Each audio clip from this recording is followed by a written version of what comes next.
will be a YouTube video. Oh boy. Okay. How's it going, everybody? CVH here, joined by two guests this time. We got Earth Power and Corey Milhouse on a Skype call. Say hi, guys. What's up? Hi, guys. Good job, Corey. Carl, get a B plus for effort.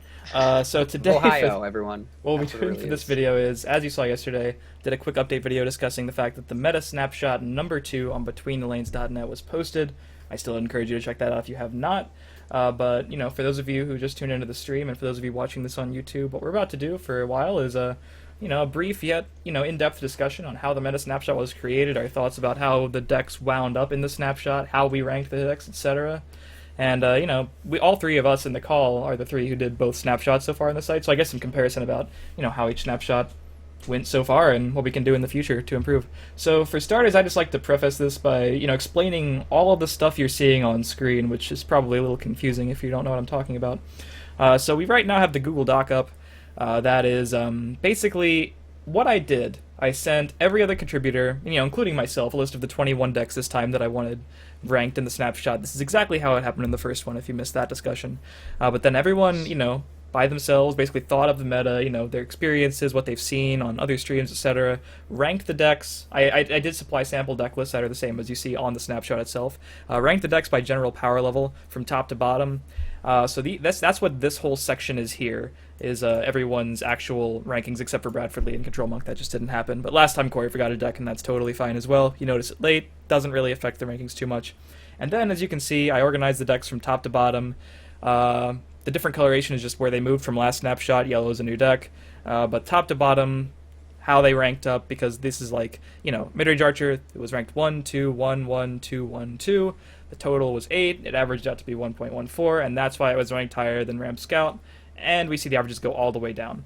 And I also did some color coordination based on the closeness of each individual rank. So, like 1/4 of the decks fell between, these that are yellow, as you can see.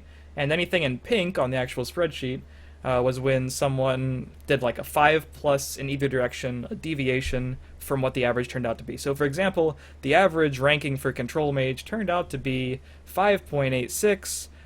Corey put it at 13. That's a deviation downward. So stuff like that.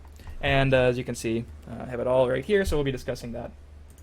So, I guess I'll kick things off by just throwing it to you guys. And like, how did the ranking process go this time compared to Snapshot 1 as well? Carl first. I think this one worked out quite a bit better, actually. Again, I want to, give a shout out to everybody who contributed on it.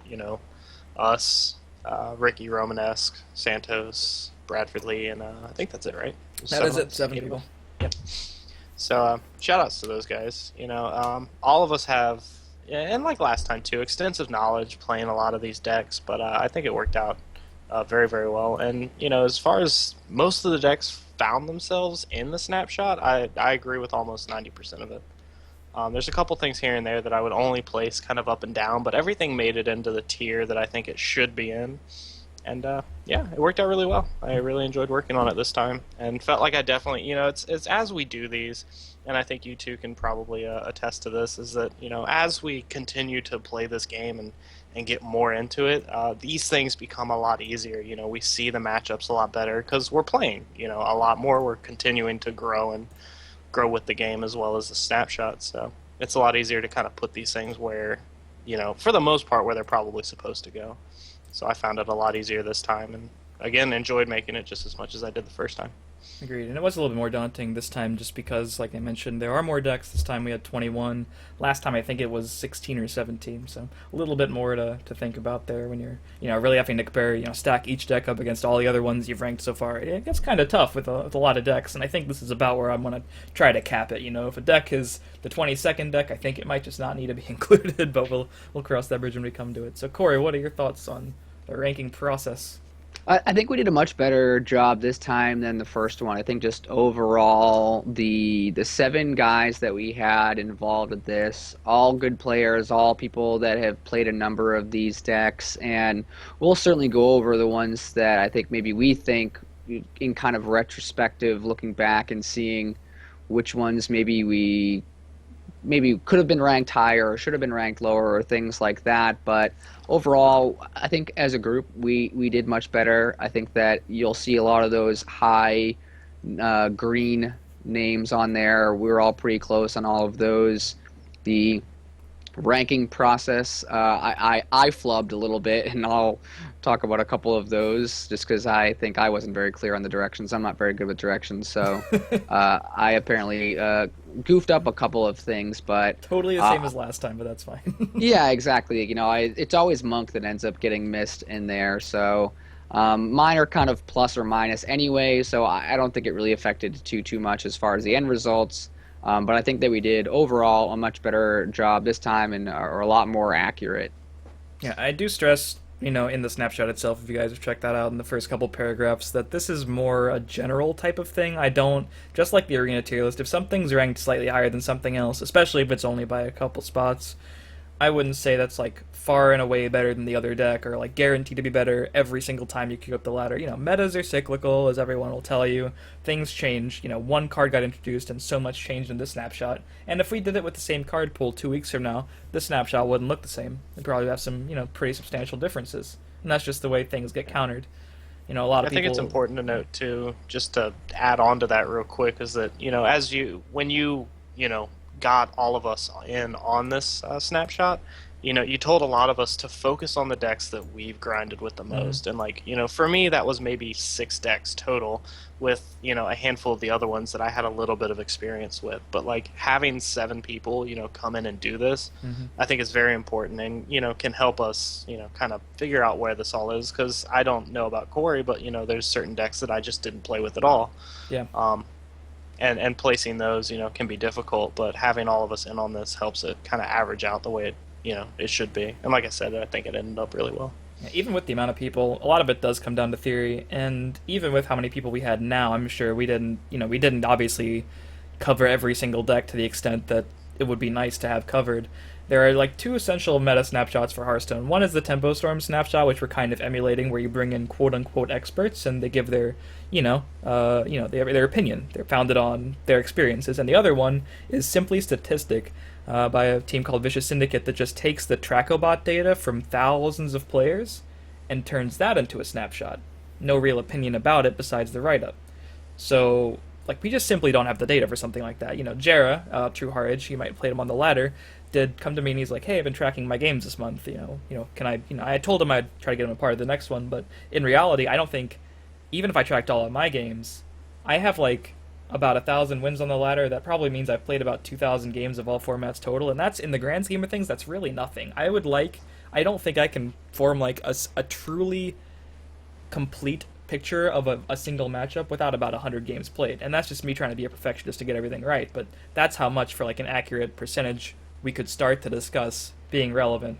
So the amount of games we've all played, a lot of this is going to come down to the players' opinions. That's just the nature of anything that doesn't take directly from the statistics in the game. So something people need to, if you have a different opinion about some of these decks, that's not to say you're wrong. That's just to say it didn't align with how our opinions went, but, everything has merit. So I guess let's start getting into...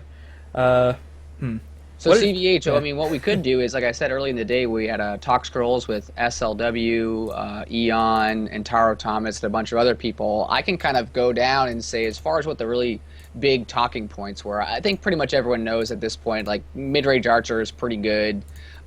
We could talk a little bit about Scout being in there. I think everyone generally agreed with most of what was going on in Tier 1. The biggest talking points, I think, were the emergence of the Action Assassin deck. Is it Tier 1? Is it Tier 2? Is that where it belongs? And also Crusader being in Tier 1. I think those were kind of the two biggest points that people started on. That was what the most time was kind of spent on. People were going back and forth and talking about the decks. So I think that at least Scout, Crusader, and Assassin being in Tier 1 were kind of the big talking points. So the first thing we can see based on these rankings right here is that essentially everyone agreed that Mid-Range Arch and Ram Scout were the top 2 decks. The one discrepancy there was Corey. You put Ram Scout as number 3 because you had Crusader as 1. But, if we're going to take these 7 opinions, Ram Scout and Archer far and away going to be ranked highest.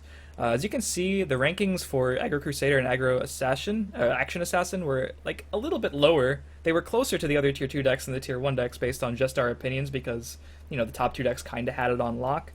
What it comes down to at that point, really, is mostly what I decided to do with the data. And I decided, for the sake of the meta, I wanted to paint a more open depiction of what's going on in the ladder. Because if you look at a snapshot with only 2 top tier decks, you assume the meta's kind of stale. Those 2 are like tried and true. They're the absolute best. They're going to stay that way. Nothing's really going to change. That's kind of how I felt the last snapshot made the meta look. But in reality, Aggro Crusader and Aggro Assassin, Action Assassin, which is also an aggro deck that I can't say correctly, like they are valid points in the metagame right now. Like if you queue up at Legend, the reason these decks are at tier 1 right now is because they have such good matchups generally to the 2 decks that we put at number 1 and number 2. And I think based upon that alone, at least for this snapshot that we did this very week, I think they deserve to be tier 1. And, if the snapshot was done in 2 weeks, it might be slightly different. People did mention that, hey, why is Action Assassin tier 1? It seems to have, you put more unfavored matchups than favored.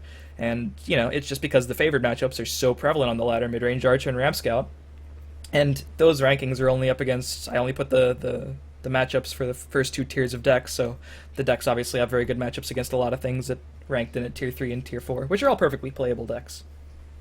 Yeah, and I was going to say that too about the tier 1, because, again, look at the numbers with the mid-range Archer and Ramp Scout, because you've got it up on the screen. So it's, 1.14 and 1.86 as far as our averages went, and then a solid 3 points difference between Aggro Crusader and Assassin, which, like you said, put them closer to 2. But, I think given another week or 2, like Action Assassin and Crusader, I think it's only been about a week and a half maybe that these decks have really started to emerge because Mid-Range Archer and Ramp Scouts took over so much of the early part of this month. But with Crusader and Assassin coming back at it, and again, like you said, having those stronger matchups to the top 2, I think that's, again, to agree with you, I think that's why they're there. I don't 100% agree with Aggro Crusader being in tier 1. I thought it should probably be more of a tier 2 deck. But again, that's on Corey's putting opinion. at number 1. He boosted their ranking pretty high. Yeah, so it found its way out there, and I can see how Aggro Crusader could find its way into 1, but it is one of the decks out of I think 2 or 3 that I think should have been placed somewhere else and should probably be at least at the top of 2. So I would move Action Assassin to tier 2 before I move Crusader to tier 2. The reason why I put Aggro Crusader as the number 1 deck is because it is so I did a couple of things. First of all, looking at the matchups against some of the other better decks. Basically, Crusader's best or worst matchups are Prophecy Assassin and Control Mage, which are played significantly less than this season than they were last season, and it's 2 of its better matchups are the other 2 decks that are in tier 1 pretty much. So matchups alone, I would say if someone's looking at this tier list and is saying what is the best deck for me to be playing, we pretty much have basically the best aggro deck that's out there is Crusader, and I thought at least for me looking at them, we have a mid-range deck, we have a late game deck, and we have an aggro deck in tier 1. And typically, the bigger decks, we would say the more late game decks, the control decks, usually beat the more aggressive decks. But Crusader has at least a 55% matchup against Ramp Scout, just because they're not playing cards. Most of the lists, anyway, are not playing cards like Kinsman and Young Mammoth to be able to deal with a lot of your cards. Like Treeminder is not a card at all against Crusader, and even less Histgrove. Histgrove is literally just a mulligan. Like, if your opponent goes a turn 3 Histgrove to try to do something, like, they're just dead. Yeah, when you're playing Ramp Scout against that deck, you're playing Control Mage without Lightning Bolt and Ice Storm, and you don't want to be doing that. Yeah, and overall, I think people have played a number of bad Crusader decks and have still been successful. I mean, I'm not 100% sure that any of the lists that I have played are the best Crusader decks, but I would say that if you you can throw any number of Crusader cards, and if you have a core 30 or so of them, you're going to be successful on the ladder, and I couldn't say the same of a number of the other decks. So I was thinking of just in general Crusader, just overall, based on the matchups, based on what was going on in the meta that is happening basically this week, I think that Crusader is going to win the most out of any of the decks that are on there. Yeah, and obviously these are both good points. You thought Crusader was the top deck. Romanesque, for example, put it at number 8. And opinions are great, and they do affect the write-up. The people should pay more attention to the write-up than the numerical list. I do stress that. I know people aren't going to do that. A lot of people just are going to look at the list, but I'm just going to go on record and say you should pay more attention to what it means than how they're actually ranked. Because the only way I can fairly and honestly depict the culmination of all 7 opinions is just by the numbers. If I take everyone's opinion and I digest it, I'm still not going to know where to put what win unless everyone always agrees on everything. And clearly by the numbers, that's not the case. So, if something was going to drop, it would be Action Assassin to Tier 2 based on the fact that it scored slightly lower. But, a lot can happen, and a lot is due to popularity. I included Action Assassin as Tier 2, even though it was, the 4th ranked deck instead of the 3rd, because it's huge on the ladder right now, and people deserve to, Tier 1 isn't just about the best power decks, like the highest power decks, it's about what's really dominating the ladder. You have to account for this deck. It's Tier 1 in terms of popularity for sure, correct? Like right now. Who knows what could happen in 2 weeks. There's always the crazy, what if everyone picked up Aggro Crusader after this, completely pushed Ram Scout out of the top tier meta, and then everyone had to pick up decks like Control Mage again to counter the Aggro Crusader. Then we have some sort of Aggro Crusader, Archer, Control Mage, trifecta meta at Tier 1. Things like that could always happen in the future. And a lot depends on, what gets released and how people experiment. But, it's by the numbers for the list themselves. And so I guess that'd be a good transition to talk about, some of the least expected numbers that people rank things. I just want to raise my hand and say I screwed up with Combo Battle Mage. Sorry to SLW. I still didn't know what that deck was when I was ranking it. I want to raise my hand and say, yes, I included. He told me so. I told him so last time when he messed it up in the first snapshot. I literally had this conversation with him, and I linked every single deck in the message that I sent to every single buddy. And I made sure to talk about that. I even was like, hey, this is SLW's deck from BetweenLanes.net, the site that we're doing content for right now. It's on And Carl the site. played the deck on stream earlier this week too. I did. I played it after I'd already submitted for the snapshot because CVH was like, "Why did you rank this deck so low?" And I was like, "Oh, whoops," because I still thought it was a Wisp Mother thing. Yeah, he thought it was the Wisp Mother Relentless Raider OTK combo because all it takes apparently is for Admirable for 10 minutes to try to make that a real deck. It's not real. I saw combo, I saw Battle Mage, and that's what came to mind. But anyways, that deck, I should have ranked that one a lot higher, so that might be my fault as to why its number was skewed. Yeah, that was so much. It was one of the biggest. As you can see, Romanesque put it at 3, and Carl put it at 19. No one really knew where it went. Yeah, if you put my average in there and up that to probably 7 or 8, what I should have probably ranked it, the deck ends up being, I think, higher than Prophecy Assassin, so number 2 in Tier 2. Well, if you put it would be about the same, slightly lower than it would still be Tier 2. So didn't really. Yeah, it would still be Tier 2. There's no way it makes it to Tier 1 with my ranking alone, but I definitely should have ranked it higher, and that's my fault. But, I did try to stress in the matchups because I had known that by the time I did the write up, I was like, yeah, it has very good matchups to some of the top decks. Yeah, I think the people want to talk about Prophecy Assassin and why it's so high. I'll say that the number 4 for mine is not where it should be. Again, this is one of my flubs that I believe that it was in Tier 2 somewhere. I think just for whatever my rankings were, it was just at the top of that list. Okay. To me, I think it's Tier 2. I don't know if it should. It's definitely not Tier 1. I don't think it's low enough that it should be Tier 3. But it's somewhere in the Tier 2. At least for me, it should be lower in that tier than I think. Then I would put Action Assassin. Hold up a second, I'm gonna interrupt. Battle Mage there. Hold on, I have to interrupt you. Yakiniku Party came through with the host. That deserves about 5 seconds of me talking about it. Thank you so much, Yakiniku Party. Hopefully you had a great stream. What's up, Yakiniku Party? Hi, all the viewers. And now back to Corey Millhouse to discuss the numbers. But that was basically it. Prophecy Assassin should have been lower on my list. I believe that it's Tier 2, but probably not for sure as high Tier as I 2. did.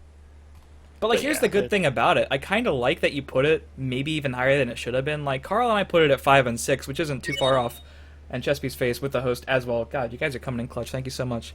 But Romanesque put it at 14. Bradford Lee put it at 15. and that's a deviation from the average as much as Corey, your number 4 was. So like overall, it wound up that Nibbler, thank you for the follow. It wound up to be highest tier Averaging to 2. about where Yeah. we wanted it It to could have be. been like Yeah. a little bit lower, but if people are gonna, that's the glory of having 7 opinions. Someone puts something a little too high, and maybe 2 people tank it when maybe it shouldn't be tanked. Bradford Lee had some pretty negative opinions about it in his write-up that he gave to me, and I think overall it balanced out because I think it's probably a little better than Bradford Lee thinks it is. It's probably a little worse than Corey thinks it is, but it's a solid deck that has some good matchups. So I would rather it not be in the dumpster. That's how it all balances out. And even the combo battle mage thing where like one person can totally tank a ranking. If we had like 4 or 5 people, then it might not have worked out so well. Yeah, Merrick I think should have been a little higher than what it is. For me, it's one of the ones where it's like it's in a tier of its own, right between 1 and 2, and this is the reason why. If you were to give the average player that deck, they would just lose every single game. But you have guys like SLW who literally have thousands of games under his belt with the deck, and a guy like Romanesque, who's a very good player, very smart, picks up the deck, learns it, has some success as well. You have these outliers that come, and literally the thing is like the deck's skill cap. Like I had to keep that sort of in mind for me because like we have to try to look at this as like as the meta game, right? Like this is everyone playing this game.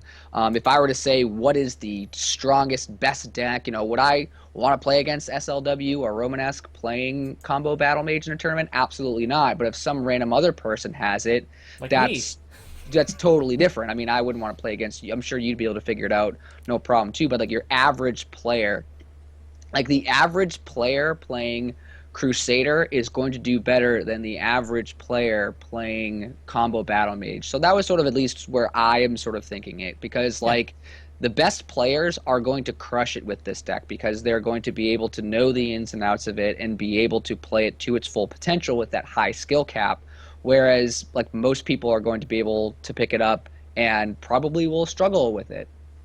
Yeah, that's a good point. It does affect the deck's overall win rate too. If you get a bunch of people playing a deck, but only 10% of those people are playing it close to optimally, it's going to look a lot worse than it is. That was an argument, to bring it back to Hearthstone for a minute, a lot of the devs used for like the Warsong Commander Grim Patron nerf. They're like, well, a lot of people are playing it, but it only has like a 51% win rate. It's even like sub 50% overall. And people were like, yeah, that's because the average player is really, really bad with it. But, if you have a deck, like a combo deck that's a super high skill cap like that, or like the old school Miracle Rogue, or like Merrick could possibly be. I don't know. I haven't played the deck enough. If that deck is to be ranked in the top tier of decks, like Patreon was, when it's played optimally, it has to be absolutely 100% the best deck, can beat anything, effectively tier 0. If it was played optimally, it would just be the entire meta. And that's where like Patreon was. It was just played optimally very few times, but everyone agreed it was simply the best deck, if you could play it right. And I don't think Merrick's quite there, so I do think it's like a tier 2 instead of a tier 1, because even played optimally, I don't think it just straight up beats everything all the time. I think, it has its problems like other decks, but it is worth noting that it is a harder deck to play and more rewarding if you can play it correctly. Yeah, which is nice to see. Yeah. In Kappa 1, 2, 3 right now is SLW, Romanesque, and Intaro. They're 1, 2, and 3 right now. And I'm pretty sure that if they played any of the other decks that are in like those top tiers, that they would probably have similar results anyway. So it is a little bit results oriented with their success with the deck, but I think that if any of those guys were playing like any of these other like very strong decks, they'd probably be just around the same rank anyway. So the deck is very, very good. The skill cap is sort of, at least for me, why it's probably ranked a little bit lower than some of these other decks that maybe at like in a vacuum completely like are just not as powerful, but are just like not as completely difficult, because I can't play the deck, like that's for sure. Like I keep trying to pick it up and I lose games that I know I should have won, and it's tough for me to figure it out because I just don't have as many games, whereas a number of the other ones it's significantly more straightforward. So skill cap was something that I considered, at least. Interesting to talk about results too, because obviously the top 10 legend ranks, especially legend number 1, they matter a lot, but they don't necessarily automatically put a deck at the top of the snapshot. Obviously, all the decks at the top of the snapshot, or near the top of the snapshot, are decks that people have gotten number 1 legend with fairly recently, but so are some of the ones closer to the bottom. Firebloom Assassin finished number 1. I think someone hit number 1 with Midrange Warrior, which was like 4th from the bottom overall. Like, just because a deck hits number 1 doesn't mean it's going to be basically what I'm trying to say is it's not necessary to discount this snapshot every time a new deck hits number one. That's just one factor that shows Yeah, the deck's it's playability. well, we said it. We had a conversation earlier in the week, but it's exactly that. Anybody can take any deck right now and get to number one with it if they grind it enough and they know their matchups super well. It comes down to the player at that point, which I think is where we're at in this game currently. A lot more since I think I was talking to Corey about this earlier as well, that like the competitive, it feels weird to say competitive right now because there's not really a big competitive scene, but the people who are playing this game the most right now can probably get to number one legend with just about anything if they really commit to it, and that's something to keep in mind when you read snapshots like this. Except for your combo battle mage. I'm convinced that one, if you thought it was what it was, the Wismother deck, you ranked that one correctly. You can't do it with that one. You just got to queue up against Control Mage every single time. Yeah, if you just get to rank 2 with a real deck, queue that deck up for one game and get a good matchup, and then you just have a good MMR, you're in the money. There you go. So I guess you can hit up with anything. Yeah, it's how the ladder is right now, with the limited amount of players who are playing at the top spots. So, it's just like we said, you just got to keep it in mind when you're looking at decks like this, that anything can get there. And this is more of a snapshot to give you an idea and really just give players, lists to look at when they're trying to build decks and get used to, the game itself.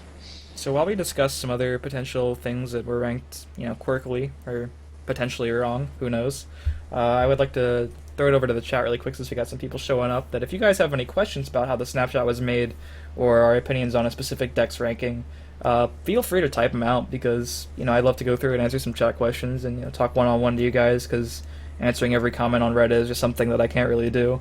But, if you guys have a question you really want answered, let's go for it. But a couple other decks that I found pretty interesting. As you can see, like the 5+ deviations, which are when someone ranked a deck farther from what the average turned out to be, there are certain decks that had more of those. Like, as you can see from like the top 4 decks, no one ranked any of them 5 points away from where the average turned out. Like, that's why those are tier 1. Those are the only decks on the snapshot besides the total bottom Control Warrior that didn't have a kind of deviation like that. So it was pretty much assumed they were the 4 best decks. Even Control Mage had its deviations. Thanks, Corey. But the ones with it's the bottom most... of tier 2. Yeah. It was the bottom of tier 2, and it just ended up being 13. But to me, that's probably, if we want to say 13, to me it's the bottom of tier 2. Which I think most people either thought it was the bottom of tier 1, the top of tier 2, or it seems like I was one of the only people that thought it was towards the bottom of tier 2. Well, to ask you a question about that, Corey, is it because people aren't playing Control Mage anymore? Because I still think Control Mage is a very, very powerful deck. I just think people aren't playing it as much. Its best matchup is now one of its worst matchups.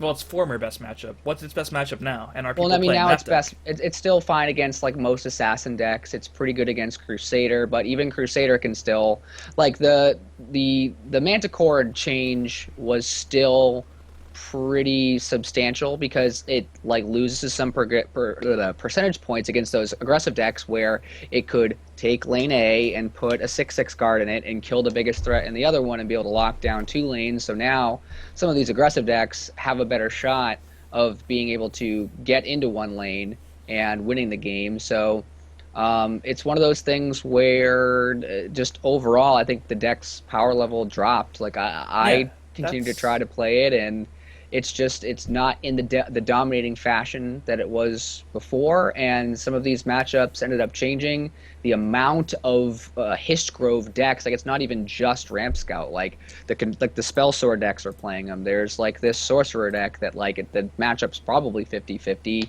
Histgrove as a card hurt Control Mage the most.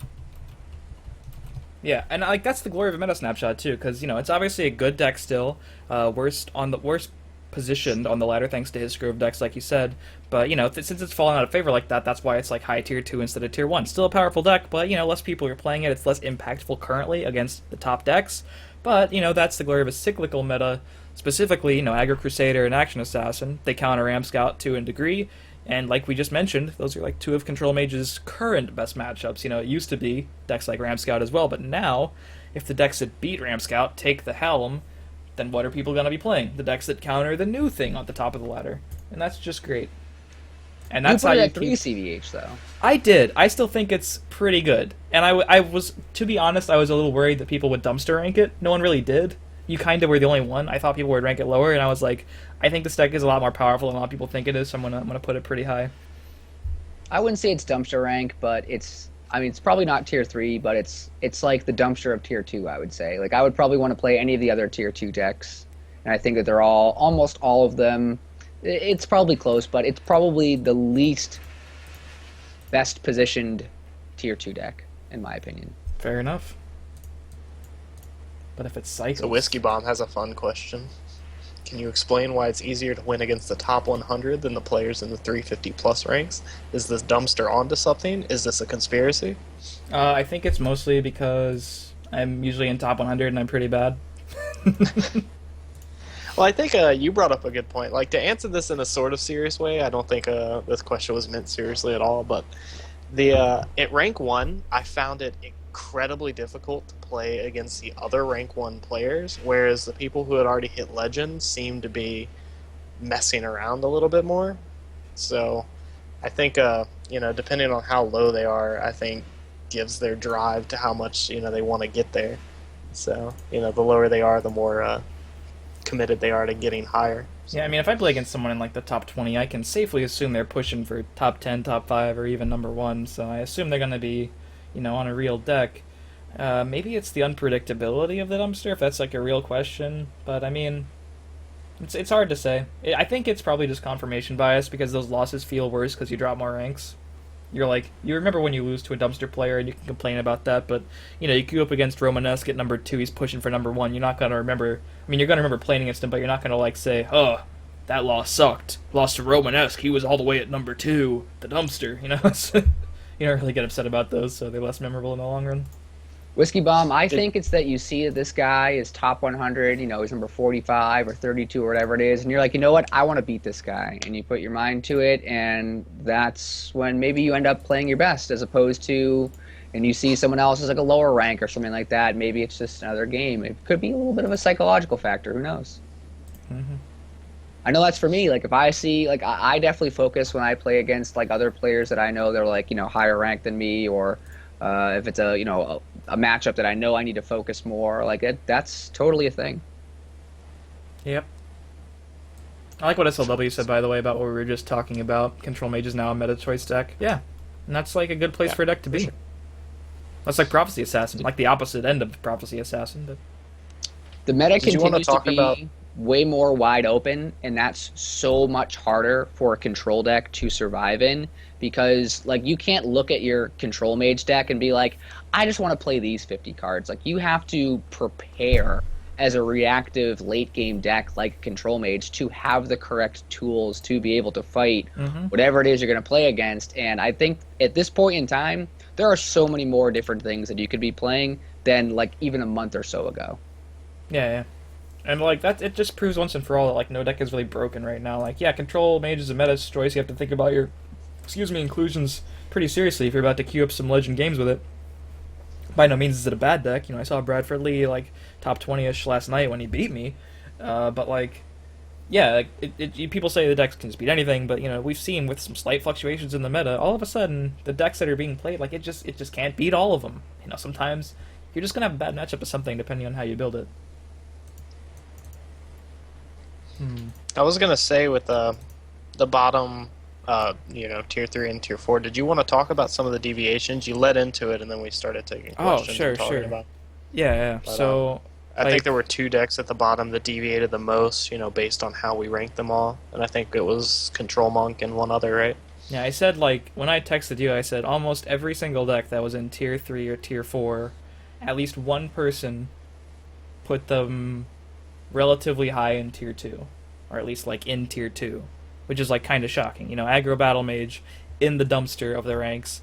Ricky put it at number 8, which would have put it, let's see, would have put it, right next to Combo Battle Mage and Token Spellsword, which are like, pretty, firmly positioned decks. Everyone agrees they are in the meta.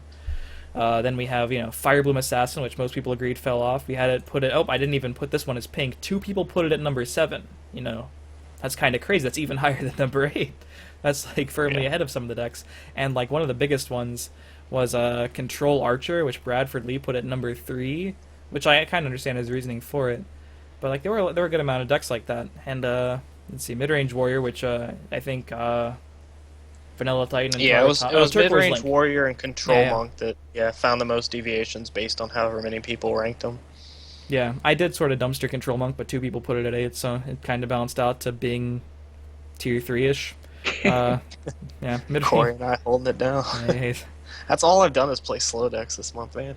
explains the slow grind. Oh no, I'm kidding. Yeah. Control monk to me means like the mid-range monk decks. Like you can't really play it like in a control like sense. I think that people See, want that's why to, I put it so low, because we had a whole other deck titled Midrange Monk. Yeah. No, but that no, it's like Pilfer monk though, right? But it was like Pilfer mid-range. He like abbreviated it when he put it when Yeah. he shipped it. Well, to like us. if you take It's just out a big mid-range deck. if you take out Thieves Den and you put in Divine Fervor, then it's midrange. But if you put in Thieves Den, like, do you call it Pilfer if you change 6 cards? I think they're like the exact same deck. Like, I don't think No, the it's matchup's like a too See, bunch much. of- I was like I was Manticore considering stuff. Control Monk to be the one that plays, the 3 of Mana Cora, the Dawn's Yeah, Wrath, yeah. the Mirage. That like, deck that has was Mana Control Core Monk in to it. me. That deck has that Yeah. Mana Core in it, and it's not I think it's necessarily bad. mistitled is all. Because like I don't really think it's a control deck. It's like it's as much as a control deck as Ramp Scout is a control deck. Oh wow, Maricon with the shots. He just said Earth Power's internet is tier 4. Ooh, Ooh, wow. It's right in the dumpster.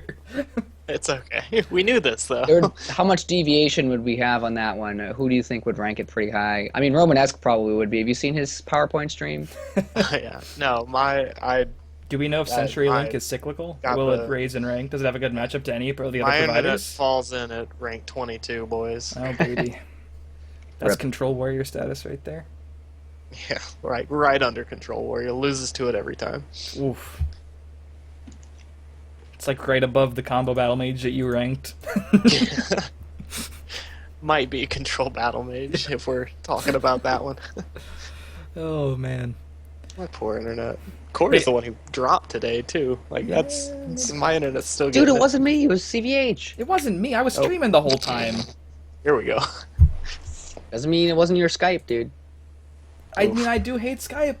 Carl and I were in the Skype call, and then we tried adding you, and you like wouldn't work, so we had to start all over. I don't know, man. Carl and I were fine. See, that's saying. exactly what happened in Kaijudo, guys.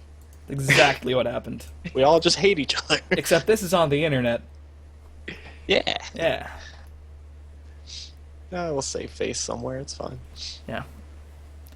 I mean, maybe Control Monk's ranking would have changed if Bradford Lee had ranked it anywhere. Oh, thanks, Maricon. I appreciate I it. mean, Control Monk is probably the most polarizing deck on this list. People either think that it's really good or it's not a deck. Like, there's not a lot of people that are in between with this. I ranked it low, and Are you I mean, I talking think about it's Control Archer? no Control Control Monk. Monk. I think Monk, it's a yeah. deck that can win. I just thought it was significantly worse compared to like the top end of control decks, to where I wanted to rank it pretty low. But like I've seen it in top 10 before. I know you've had success with it, Corey, and I saw like a couple other players as well playing, different variants of it, to be fair, but different variants of Control Monk to pretty high success. But like I've also played Aggro Battle Mage to top 20, and I think that deck's really bad. I put it at literally the bottom. Romanesque with the crazy host. Thank you so much, Romanesque. We're just talking about you over here, but now you can listen. Really appreciate that.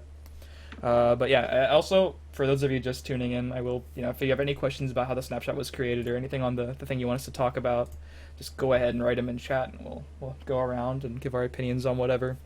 But, I think people have even hit top 5 with Control Warrior, don't quote me, but, even though these two decks are generally considered to be the worst, I don't like to put decks that can't win on the snapshot. That's why the other Combo Battle Mage isn't on the snapshot. So, like, even if a deck is in tier 4, like, it's gonna be able to win games.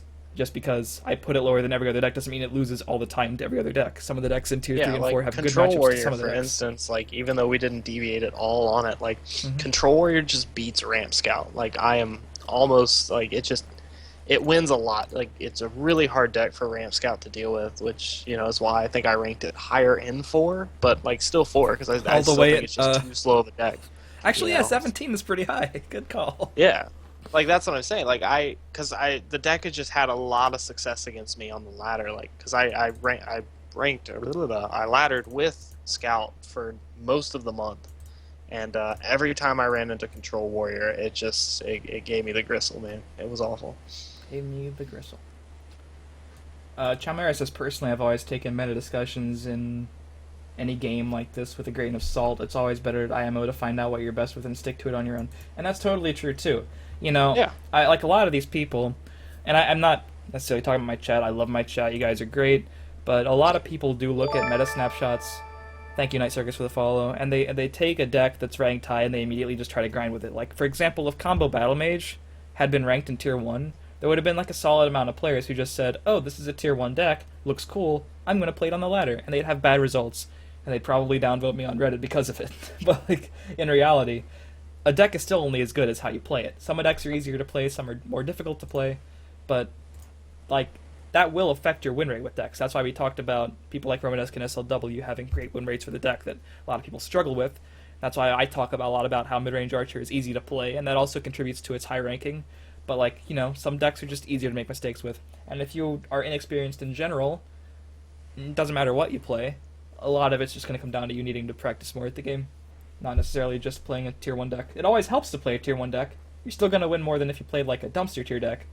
But I would rather play a Tier 2 deck that I have a ton of practice with and know every matchup with inside out than a Tier 1 deck that I'm just now picking up. But, of course, I would pick up the Tier 1 deck to practice with it in the first place. That's always totally fair.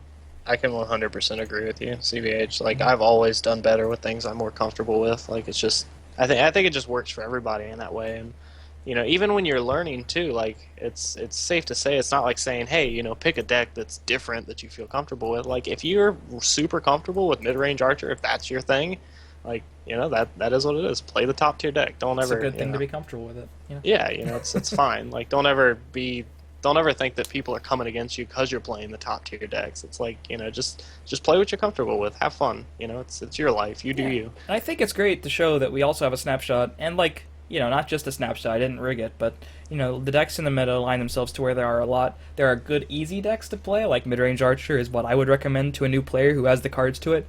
You're going to win a lot of games with this, and you're going to learn a lot about the meta while you're doing so. But we also have decks like Control Mage and Combo Battle Mage, which are harder to play. You know, they have a lot more decision trees. And we have decks that are sort of like an in-between. We have aggro decks that are harder to play, aggro decks that are easier to play. We have mid-range decks that are harder to play. The meta has a lot of options out there for players of all skills currently. And that's pretty great with only one set. Nice chat spam, Corey. I gotcha. And all that answers your question, John, I think, about should I be giving up on mid-range Sorcerer or not. Don't give up on a deck that you enjoy playing. I don't think it's... Where did it actually... It wound up at... You said mid-range Sorcerer? Yeah. The average rank was around 12 or 13. I had but... extreme success with it yesterday. Yeah, it's actually the deck I hit Legend with this month, so, I mean... It's a good deck. It has good matchups. Yeah. It was better when Control Mage was more popular, and that's why it suffered a little bit in this snapshot. It has a little bit worse matchups now, but, you know, it'll come back around. I think we gotta shut the stream down. PDMD just got a pyramid off. That's actually insane with the amount of viewers we have right now. Good job, PDMD. Should mention it since that happened. That's why he's a mod. Manny asks, what do you guys think about Last Gasp or other slower forms of Assassin? I love Dark Elves and Last Gasp mechanic, but existing popular Assassin decks are not very appealing to me, I guess because they're like mostly aggro-oriented. Corey, what do you think? You're like the guy who plays Assassin the most. So, Assassin, just the card pool that exists, tends to make Assassin want to be more aggressive. So, that's like the sort of thing, like when you look at those slower kind of grindy Assassin decks, it just doesn't have the same tools that like a Scout or a Mage deck or some of these other decks like have. Like, your late game is just a worse version of a lot of the other ones. Like, you could totally come up with a Last Gasp deck. I mean, that's been something like the Necro Meme, Mastermind decks are totally cool. I think that they're probably better in a more grindy, mid-rangey metagame, but as far as like the slower Assassin decks, you can't keep up with the same sort of endgame strategies that other classes just do better simply because of the card pool. Just overall, there's, like I said, most of the cards that are in the blue and green colors just lend more to aggressive strategies like, you know, like lightning bolts and cliff chargers and Tazcads and all these things just simply end up being better for killing your opponent before turn 8 or 9 instead of trying to kill them on turn 15 or 16.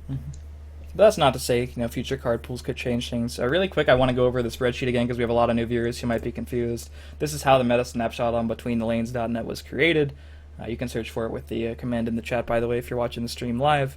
But everyone who contributed got a list of the same 21 decks, ranked them according to perceived power level. I organized them in the spreadsheet. As you can see, like mid-range archer, for example, going across, these are what the people put them at. If you can take a look at the list there, this was the total, and it averaged out to a very high total, which is why it's ranked higher than the other averages. The purple is just when there was a deviation that someone ranked some deck 5 or more in either direction away from the average. So, for example, Control Mage wound up at being around 5.8 as the average, and Corey kind of dumpstered it with a 13. He thought it was going to be much lower. The command spreadsheet? Nope, it is meta snapshot. Okay. Yeah, you can't bring up the spreadsheet, it's just on screen. Yeah, CVH, can you freeze the top row? Nope. Because I don't know how to use Google that much, but I'm just going to leave it up for right now. Highlight Highlight the first row, and then just click View, and then click Freeze in the top thinger. Sick. And then just freeze one Oh, it row or worked. top row, Hooray. whatever. Yeah, so you can see that when you Nice. scroll, That's it'll really keep helpful. it there. Nice. There's your Excel lesson of the day. This is Google. Well, it's... Okay. Okay. But SLW also had a good question, which was, why did you only include... I included Control Archer, which is like a pretty different deck, but as far as the mid-range Archer decks, there's like two trains of how to build them. There's the deck, which is the Cycle Archer, which doesn't have Mournhold Traders or Withered Hand Cultist, has a lot of more actions in the deck. There's the deck that runs Mournhold Trader, Withered Hand Cultist, and the only action is typically Burn and Pillage. And I do agree that they have different matchups across a fair amount of the decks, not necessarily all of them, but a lot of the matchups are kind of different. But the reason I kept them the same, I did try to specify in the write-up itself, which I do stress is important. I did try to talk about the fact that certain matchups were good if you're playing this version, which is mostly Control Mage and Action Assassin really do badly against, particularly the Withered Hand Cultist version. So that's important to note in the write-up. But if I separated them into two different decks, they're still both mid-range Archer decks. That much is certain. So I think, in general, people would have agreed that the power level of each of those decks was incredibly, incredibly high. And I think what it would have wound up doing is create a negative perception of the meta for someone just coming into Snapshot who's new to the game. Because you would see two different mid-range Archer decks in the top tier. Because I really don't think either of them would have been dumpster tier based on how they performed. So it would have been oh, tier 1, let me see what this is about. Mid-range Archer, okay, that runs Withered Hand Cultist, has good matchups to some of the decks in the meta. Then they scroll down, it's oh, the other mid-range Archer deck. Well, I don't want to play this game. It seems like the meta's pretty stale. So I think that's something it's kind of hard, because obviously people are going to disagree with whatever way I decide to do it. But when it doesn't change, the nature of how a deck operates, just some of the matchups, I think of it more as tech cards, even though it does affect a little bit more of the deck than a typical tech choice. And I'd like to leave that stuff more to the write-up if it doesn't affect the deck's power level. For example, Control Mage and Aggro Mage, they're very different decks in how they operate. Mid-range Archer and the other mid-range Archer really aren't. One of them just has some cards that are good against a different matchup, so it's tough. I just didn't want to have two of the exact same deck in Tier 1, which I'm fairly confident is what would have wound up happening. I think I can confidently say anything that is messed up about this, looking more and more about it, is totally my fault. No, it's mine. I'm just Typos are all looking at... me, the ranks are all Corey. Yeah, That's what I some was of the gonna rankings say, are just totally my fault. Because now I'm looking at it, having it be top to bottom instead of how I grouped and did it. I have Control Sorcerer ahead of Merrick, for example, which is obviously completely really incorrect. like Control Sorcerer, man. Well, like I you mean, said, it's in the same it tier. all averaged out. Yeah. I mean, we all I had was quite a bit of surprised. deviations. Outside of CVH and Roman S, everybody had at least 4+ deviations in their list they came up with. So it's it fine. really did balance out, and I think it's always going to be like that. People are going to have second thoughts after they submit, and it's no way around that. People change opinions as frequently as the meta changes itself. So, Corey, you put it at number 6. That surprised me. Romanesque putting it as the 3rd worst deck also surprised me. And, you put those two together, and it balances out. So, I'm happy with it. Someone asked, I'm new to I'm a noob. What does mid-range mean? That was Vorpal Kitten. Someone's in between aggro and control. That's pretty realistic as far as the definition. It's basically, I think I Wikipedia'd it when I was first learning to be good at card games, and the definition was in the context of Magic the Gathering, but it was basically an aggro deck that sacrifices speed and a very low curve to get, instead, more density of threats and like consistent threats later into the curve. So, for example, Aggro trades more Crusader. efficiently. Yeah, I mean, even if you're not trading and you're going face, your threats will scale proportionally to your Magicka. Whereas, Aggro Crusader, really fast, hits really hard for the first couple turns, and then all of a sudden its cards seem pretty weak later in the game if it can't just end the game. Mid-range Archer, it can have a pretty powerful start, not necessarily as fast as an aggro deck, so it might lose to them in the early game. But, if the game is going past turn 5, Archer is going to be the deck that can put powerful threats on board. It can put Solarest Marshal, Triumphant Jarl, and Tazcat on the board, and your typical aggro deck, in the strict sense of aggro, generally cannot put those kind of threats on board. So that's why people usually say aggro decks beat mid-range decks, because they can get under them, win faster. Mid-range decks typically have good matchups to most control decks because they can put threats on the board that control just can't answer turn after turn, and control decks can stabilize against the quicker aggro decks that run out of steam. So that's usually how the triangle goes. Of course, tech choices like the Withered Hand Cultist, stuff like that, can change things. BGL wants to see 10 warrior decks. I haven't seen 10 warrior decks this month. Who doesn't? Is the real answer. Who wouldn't? So, want to see that. Do we have anything else to discuss about the snapshot, or are we going to get into this 2,000 follower shenanigans? I don't know. Let me read the chat really quick. What's the list under their names? That's how they ranked the decks. I think I talked about that a little bit earlier. This will all be, by the way, if you're just tuning in, I'll highlight this part of the stream, and I will go ahead and post it as a highlight on my YouTube channel, which you can find in the little panels below. So I think that's about it. So hopefully you guys enjoyed the snapshot, or continue to reference it. I think a lot of the standard lists that, or a lot of the lists that I included as samples are decks that you'll see at least close to them on the ladder a good amount of the time. It's rare that I queue on the ladder and don't play against something that was on here. Thank you so much, ValWill84, for the follow. I appreciate that. But yeah, I think it's definitely a lot better than the first one, and I think we have nowhere to go but up. What do you guys think, just as an ending topic, what could we do differently that would make the snapshot even more accurate in November, which is the next month? Yeah, that's right. Corey, I think we need to have less decks. I think, at least for me, there were some decks that in here I just didn't believe were... when I think about the meta, I try to think about as far as how, what people are actually playing, and for a number of these, it didn't seem I haven't seen somebody playing Firebloom Assassin in weeks. It's been a long time. For example, dumpstered that one. But, you put it at dead last. Yeah, the reason I put it there is just because I didn't believe that anyone was playing it, essentially. Adam, I put Pilfer Monk at 6 because I thought it was mid-range Monk. That's what I was going with. Pilfer is distracting. It's not necessarily just Pilfer. It just does Pilfer things sometimes. But anyways, as far as to make, I think, the snapshot better for November, I like the idea of maybe getting, if we are going to do another, 5 to 7 of us, or maybe more, doing this again next month, I'd like to get all of us in, at least on a call, and maybe even turn it into a discussion video if we want to make it into content, but just have us round table talk about some of the picks, because I think that would help us maybe place them a little bit more accurately if we can all be on the same page and try to find agreement in how some of the lists go, because at the end of the day we'll still rank them according to how we feel, but getting, I think, all of us on a page, because that would have helped my combo battle mage rank a lot better. Also, clicking what I gave you would have helped that. Well, yeah. But that's what I'm saying. Actually having a discussion about these and trying to place them a little bit more accurately, I think would be perhaps beneficial.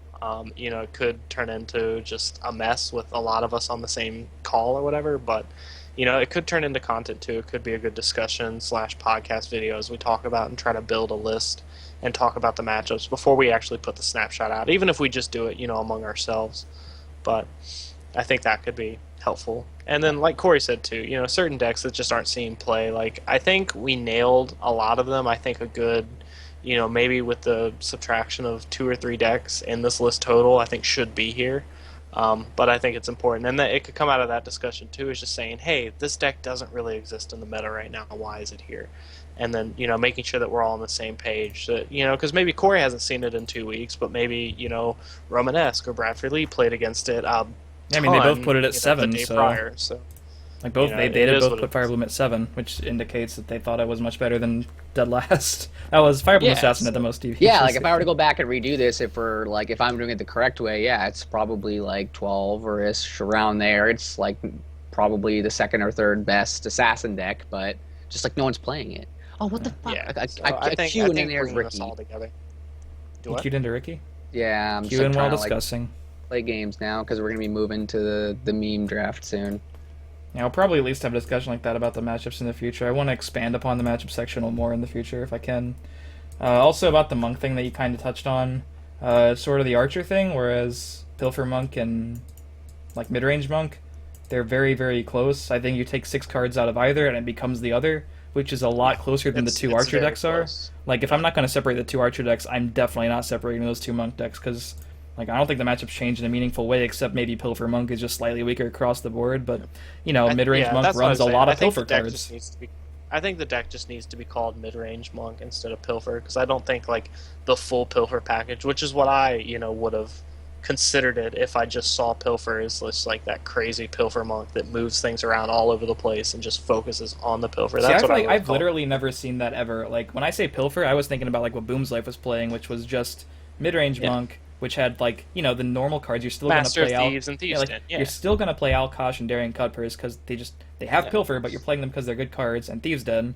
And like, if you put Thieves Den in it instead of like Divine Fervor, all of a sudden you can probably call it Pilfer Monk because it can do some crazy bursty things with like Kinral Burglar and Thieves Den and Master of Thieves and stuff like that. Yeah, that's fair. And like I said, you think that, but like I'm just trying to be more open-minded to what a lot of the other players are thinking. And again, that's where the write-ups come in, and where my ranking came from overall. So There's a pile of bunnies sighting in the chat, by the way. ooh. Pile of bunnies. I don't know where he's been, but he's back. Yeah, and I will be rotating like the people who contribute because I want to keep the opinions fresh. Who knows what it'll look like next month? But I think this is a decent amount Just of people. everything tier 4. I don't think I'm gonna have more than 7 people though, because at that point, I don't know. Just gets to be a lot of people, and if we're gonna discuss things, it's gonna be a clown fiesta. Don't want a clown fiesta snapshot. It's too many French people. Yep. So with that being said, that wildly racist remark, thank you all for watching. If you've been watching this on YouTube, hopefully you got some good insight on how the meta snapshot was created. Thank you again to everyone who participated, Corey and Carl in the call, Romanesque, Santos Vela, Bad Wolf Gaming, and Bradford Lee. Check them all out. Links are on the snapshot to follow them on Twitter and Twitch. All of them are on social media. All of them also stream. So hopefully you do that. And basically all I gotta say after that is hopefully this has helped you out and continues to help you throughout the month. And please look forward to the one coming out in November. And I'll see you next time, guys. You guys want to say bye?